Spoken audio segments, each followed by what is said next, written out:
we've allowed some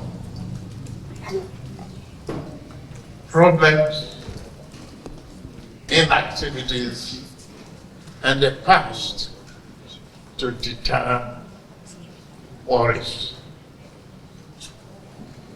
a progress and a promise. But today we say that is the end of that. I think this is my third visit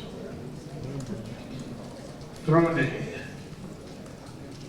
prompting, the invitation and the law of Louis Lula, President.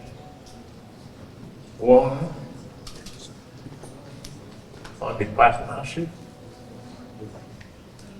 of G20. Second, on the climate change approach. And today, an official, a very rousing, emotionally leading and fact-based discussions. Just I got here this morning. I want to thank you, President Lula, for reacquainting this appointment. Not looking at the language barrier that has reduced our interaction and the opportunity that we have. Today, we're fighting and working hard to bring our sovereignty to the level of expectation that we as a nation, an African nation, the most populous country, the most dynamic country, Nigeria, to share with Brazil what we need to share among each other. Technology transfer, economic renaissance that will be beneficial to the two countries. Let Brazil continue to widen the opportunity for us to embrace Africa. Africa is the new frontier. There's no other way to do it but to embrace, both in technology, science development, research and development, food sovereignty, and manufacturing techniques. We've discussed at length the roadmap to that. And we want to assure our people present here that we've elevated this promise to the path of reality, as you've seen in the various MOU already signed. And I don't see why manufacturing of generic drugs, for which Brazil has gone very, very deep and far out, cannot be helped in Nigeria. I don't see why the technological superiority of Brazil is not shared with the African.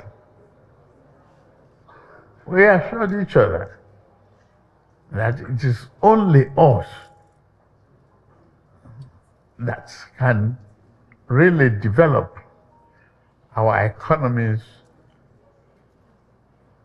to help our sovereignty. We've concluded on a number of issues,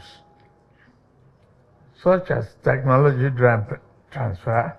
We have the youth population in Nigeria that is restless, willing, and energetic, brilliant, ready to learn, ready to work, ready to exchange ideas.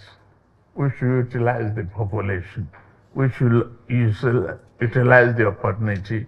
We should utilize those people, that we have, the assets that we have. Nigeria, it has been proven. Okay, number of times said repeatedly as the 10th largest producer of petroleum in the world.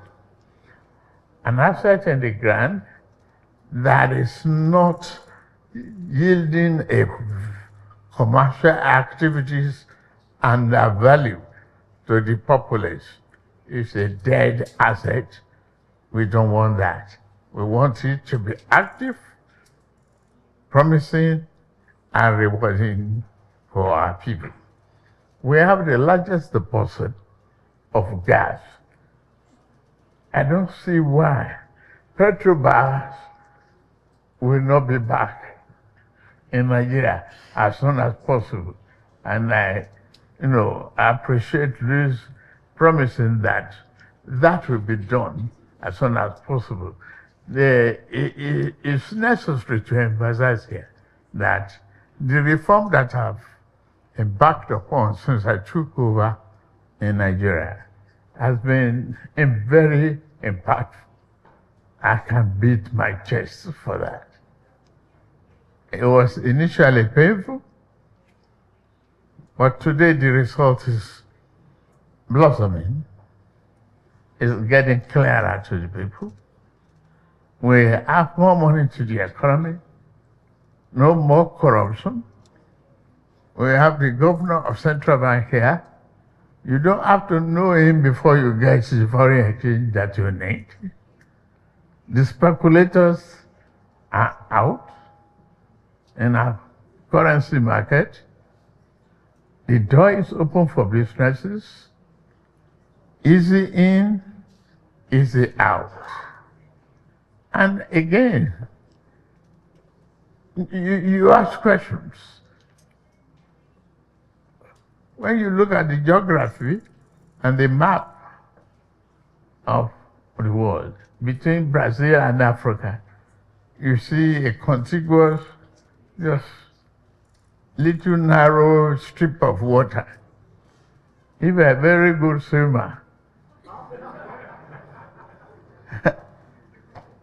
you can swim across easily. I'm very, very happy it is not being tempted on migration exercise.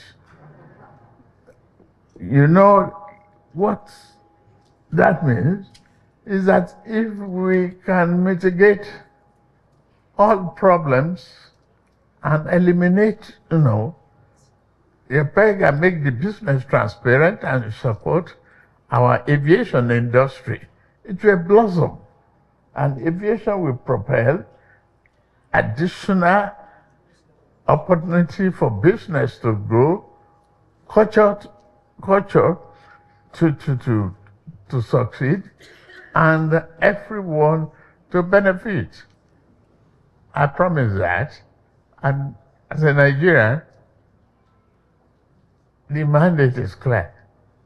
We have our parliamentary leaders who are with us, collaborating and cooperating to do what is right for our people. I promise you that Brazil and Nigeria is here to grow the economy for the people, by the people, and for the people of the world. Thank you.